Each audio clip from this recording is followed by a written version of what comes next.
Hello friends, आज मैं आप लोगों को बताने जा रही हूँ कि हमारे जो योग में है भ्रामरी प्राणायाम।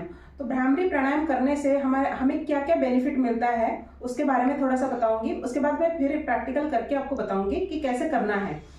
भ्रामरी प्राणायाम जब हम करते हैं तो हमें मेमोरी रिलेटेड जो इम्प्रूवमेंट है उसमें होने लग जाती है। तो जब भी आप भ्रामरी प्राणायाम करते हैं तो भ्रामरी प्राणायाम से मेमोरी इंप्रूवमेंट होती है, आपकी जो गला है वो सही होता है, आपकी जो थायराइड ग्लैंड है वो भी एक्टिवेट होता है, आपके साइनस ग्लैंड जो है वो भी एक्टिवेट होता है।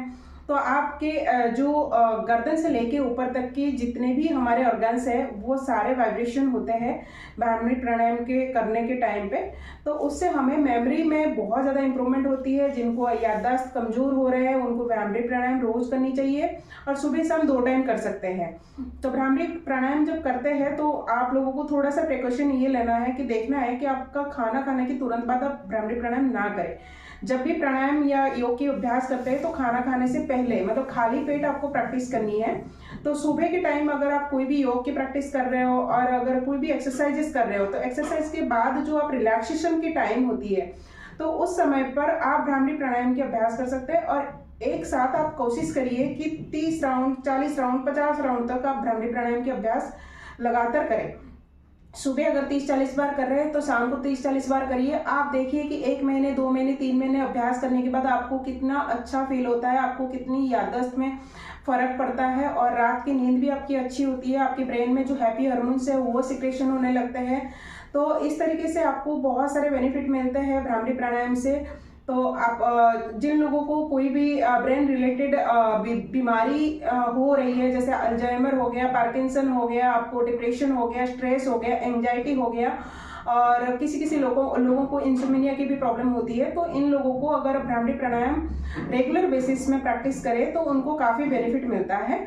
तो भ्रामरी प्राणायाम मतलब भ्रामरी प्राणायाम जब आप प्रैक्टिस करते हैं कैसे करना है, तो आप अगर योग के अभ्यास कर रहे हैं तो योग के अभ्यास के बाद प्राणायाम करते हैं तो प्राणायाम के बाद आप सुखासन, पद्मासन, स्वस्तिकासन, सिद्धासन कोई भी ध्यानात्मक आसन में बैठ के आप कर सकते हैं। अदरवाइज आप कोई अगर दूसरे एक्सरसाइजेस कर रहे हैं, रनिंग कर रहे हैं और कोई भी फुटबॉल खेल रहे हैं, कुछ और अदर स्पोर्ट्स की प्रैक्टिस कर रहे हैं तो उसके बाद जब आप रिलैक्स होकर थोड़ी देर बैठते हैं उस समय भी आप प्रैक्टिस कर सकते हैं। आप चेयर में बैठ के कर सकते हैं, नीचे बैठ के कर सकते हैं। तो इसके लिए बस आपको ध्यान देना है कि आप जब भी करते हैं तो आपको पहले लंबी गहरी सांस लेनी है और लंबी गहरी सांस लेने के बाद अपने आप को पूरी तरह स्थिर और शांत करना है। उसके बाद आप दोनों हाथों को आपको जब भी लेना हो करना हो ये प्राणायाम तो आपको भ्रामरी प्राणायाम में स्वर्णमुखी मुद्रा की अभ्यास करनी है और स्वर्णमुखी मुद्रा के साथ आपको भ्रामरी प्राणायाम की मौ की उच्चारण करनी है। तो आपको कान को बंद करना है इस तरीके से और आंखों के ऊपर रखना है और ऐसे आईब्रो के ऊपर रखना है, इंडेक्स फिंगर आंखों के ऊपर, मिडिल फिंगर और फिर ये दोनों उंगलियों को ऐसे इस तरीके से रख सकते हैं। फिर उसके बाद लंबी गहरी सांस भरेंगे और मौ की उच्चारण करेंगे।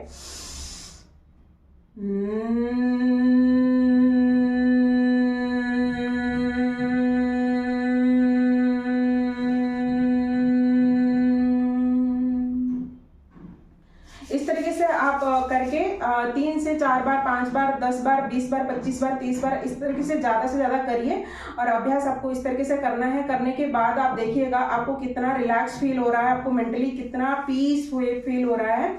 तो आप भ्रामरी प्राणायाम करने से आपको जो भी हेल्थ बेनिफिट मिलता है आप कमेंट में जरूर बताइएगा। मेरे वीडियो को लाइक, सब्सक्राइब, शेयर करिएगा। Thank you so much.